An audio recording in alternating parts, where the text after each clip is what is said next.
Not everyone deserves your energy, but sometimes it's hard to see it. Have you ever stopped and asked yourself why certain relationships feel so exhausting? Whether it's a friendship, romantic relationship, or even a colleague. Sometimes we find ourselves bending over backward for people who don't seem to value us. Here are 6 signs you're chasing the wrong people and how to stop wasting your time. You're scrolling through your messages. The last 10 conversations, all initiated by you. Texts like, "Hey, how are you?" Or "Want to catch up this weekend?" And if you didn't reach out, weeks or months might go by without a word. It's disheartening, right? But here's the uncomfortable truth. If the connection is always one-sided, it's not a real connection. In Stoicism, there's a lesson about focusing only on what is within our control. You can't control whether someone picks up the phone or replies to your message, but you can decide whether you keep investing your energy into people who clearly don't return it. Remember, actions speak louder than words. If you're the only one putting in the effort, their silence is telling you something, and it might be time to listen. Now, don't confuse this with someone being busy or distracted for a few days. That happens to all of us. The key is to observe the pattern. Is this a recurring issue where you're constantly the one keeping the relationship alive? A true, meaningful connection doesn't feel like a solo performance. It's a duet where both partners take turns initiating. So, what can you do instead? Pause and pull back a little. Let the natural rhythm of the relationship reveal itself. Stop chasing and give others space to step forward. If they don't, it's your cue to redirect that energy toward people who value you enough to reach out to. Free yourself from one-sided dynamics. After all, a relationship worth having won't feel like running on a treadmill. It'll feel like walking side by side. The relationships you nurture should add to your life, not deplete it. It's not about cutting people off entirely, but about being selective with your time and emotional energy. When you stop forcing the connection, something amazing happens. The people who truly care will reveal themselves. And trust me, the peace you'll feel when you stop chasing is worth it. You hear from someone after weeks, or even months of silence.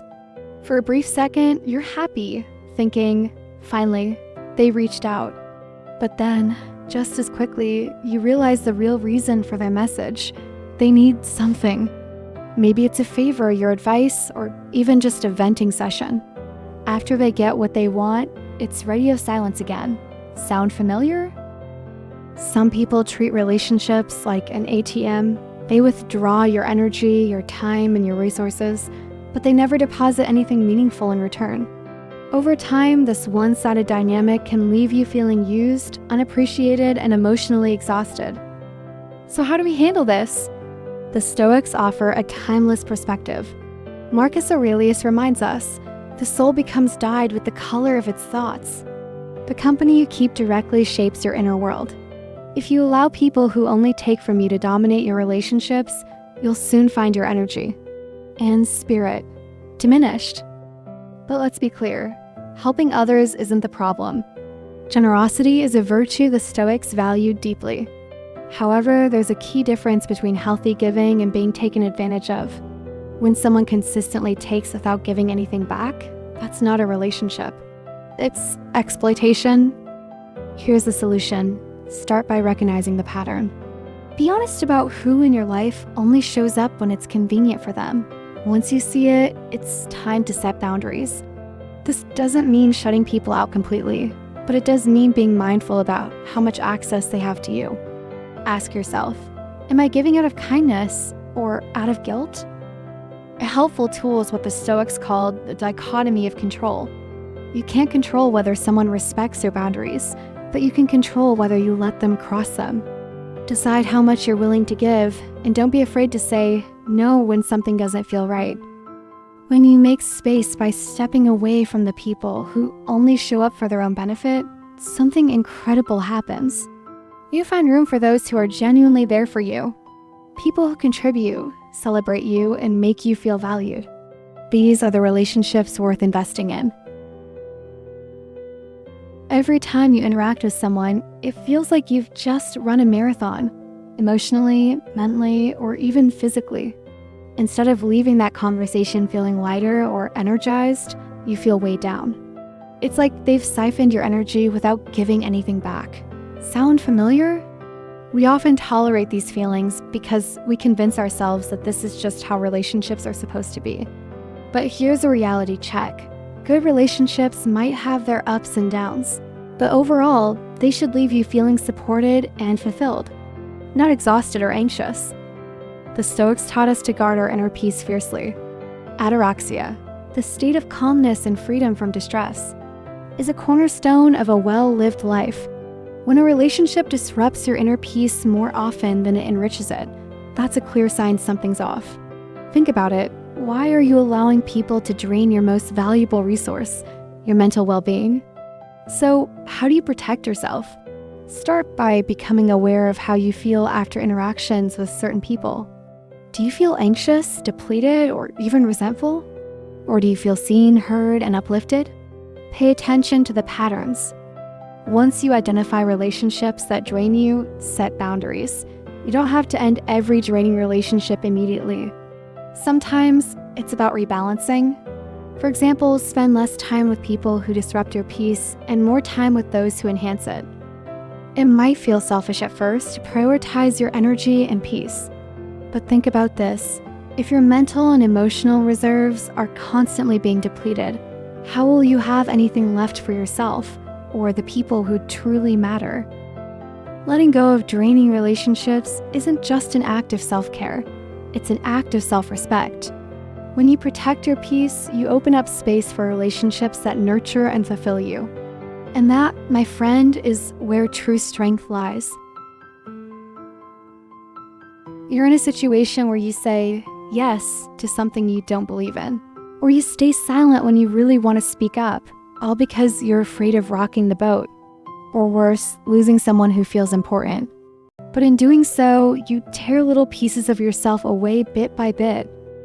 Think about this for a second. Who are you trying to keep around? And is the price you're paying?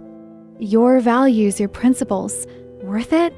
Stoicism reminds us that staying true to who we are is non-negotiable. Epictetus put it bluntly: know first who you are and then adorn yourself accordingly. You're not meant to mold yourself to fit into someone else's life. You're meant to live according to your principles.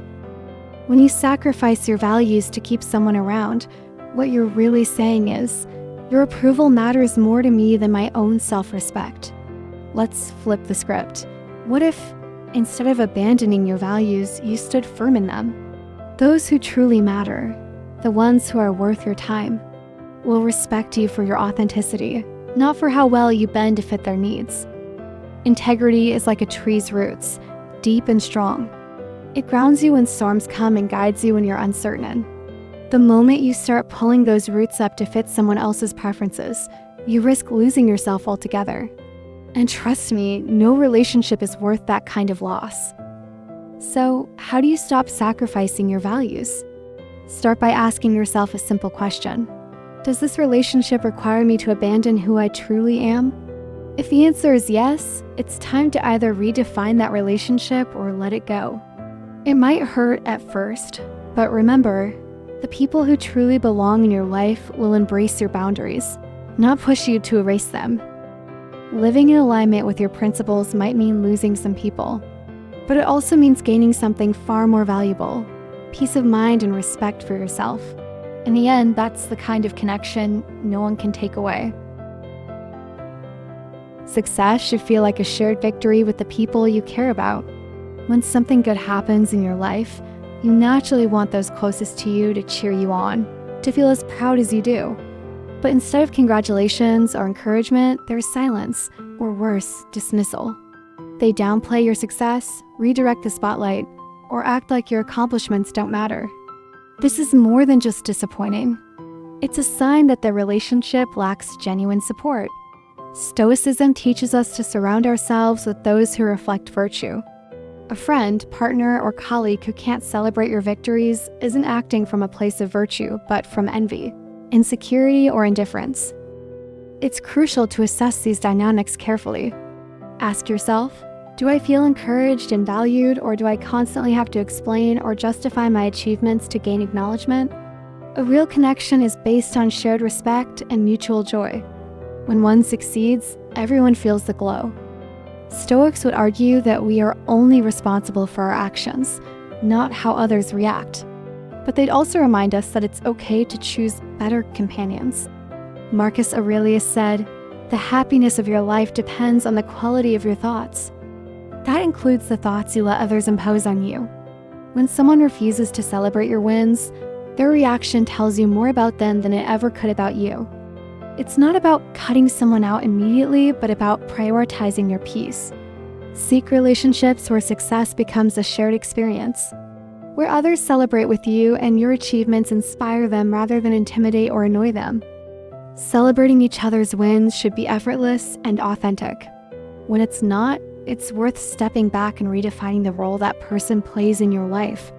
Don't settle for connections that make your victories feel small, because true relationships will always magnify the moments that matter. It's an exhausting feeling, isn't it? You give, overthink, and push yourself to be more likable, more successful, or more needed, just to earn someone's attention or approval. Yet, no matter what you do, it feels like it's never quite enough. Their approval remains out of reach, and their indifference leaves you questioning your own value. This constant striving is a trap, one Stoicism warns us about. Seneca reminds us, "It is not the man who has too little, but the man who craves more. That is poor." The more we chase external validation, the emptier we feel inside. Why? Because true worth isn't something you need to prove. It's something you already have, independent of others' opinions. Think about what this endless pursuit costs you: your energy, your peace, your sense of self. In Stoicism, there's an emphasis on autarkia, or self-sufficiency. It's the idea that our contentment and self-respect should come from within, not from the fleeting validation of others. Ask yourself, are these people worth the constant performance? Do they truly see you for who you are, or only for what you can prove?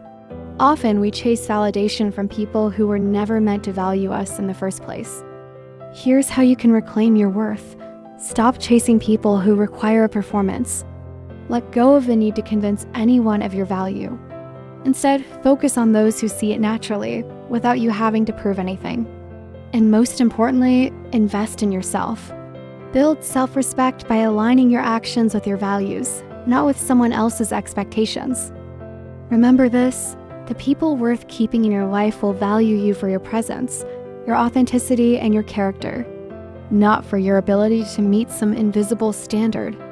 By letting go of the need to prove yourself, you give yourself the freedom to just be. And that's a life worth living. Chasing the wrong people is emotionally taxing, but recognizing these signs is the first step to breaking free. Take a moment to reflect on the relationships in your life. Are they built on mutual respect, or are you carrying the weight alone? Remember, as the Stoics say, we suffer more often in imagination than in reality. Free yourself from unnecessary suffering by letting go of the wrong people and making room for the right ones. If this resonated with you, hit the like button and share it with someone who might need to hear this. And don't forget to subscribe for more insights inspired by Stoicism. Thanks for watching, and I'll see you in the next video.